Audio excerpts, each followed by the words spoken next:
Belum 2 tahun, atap plafon puskesmas seharga 4,2 miliar rupiah sudah ambrol dan timpa pasien. Kepala Dinas Kesehatan Jombang, Heksawan Cahya Widada mengatakan atap plafon puskesmas Perak Jombang yang ambruk menimpa pasien kini sedang dalam perbaikan. Melalui sambungan telepon, Heksawan mengatakan pihaknya sudah melakukan perbaikan pada atap plafon yang sempat ambruk. Proses perbaikan sudah selesai. Bangunan itu selesai dibangun tahun 2023, di mana masa pemeliharaan itu selesai tahun 2024 kemarin, ucapnya saat dikonfirmasi, Selasa, 13 Mei 2025. Ia menduga atap plafon puskesmas Perak ambruk disebabkan akibat hujan deras yang terjadi semalam sebelum kejadian. Dari pantauan di lokasi, selain atap plafon yang ambruk, beberapa bagian bangunan di puskesmas Perak juga terlihat rusak dan tidak layak. Disebutkan jika kondisi bangunan puskesmas Perak mengalami kerusakan di berbagai titik. Diketahui, plafon di ruang rawat pasien memang sudah diperbaiki namun kerusakan atap juga terjadi di bagian tempat salat, lobi ruang tunggu, kamar mandi, ruang rawat inap dan atap ruang tunggu yang juga ambrol. Selain itu, kondisi dinding lembab berlumut terjadi sepanjang jalan ruang tunggu, lorong kamar mandi dan sejumlah dinding di area puskesmas Perak.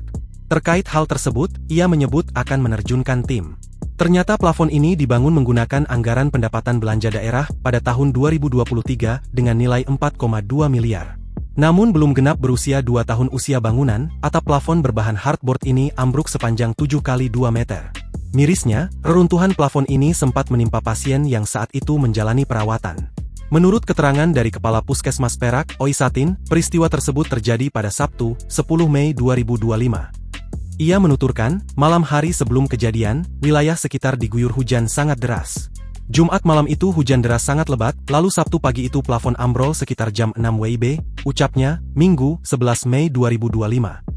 Oisatin melanjutkan pada hari itu terdapat seorang pasien demam berdarah yang tengah menjalani perawatan. Pada posisi itu, korban sendirian di dalam ruangan, kemudian terdengar suara seperti reruntuhan dari atap plafon yang membuat pasien menghindar. Namun saat dalam keadaan menghindar itu, pipa selang infus tertarik dan mengenai pasien.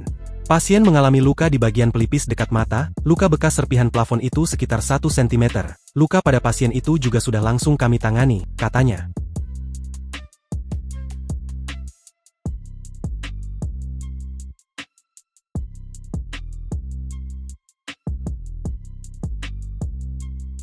Download Tribun X sekarang, menghadirkan lokal menjadi Indonesia.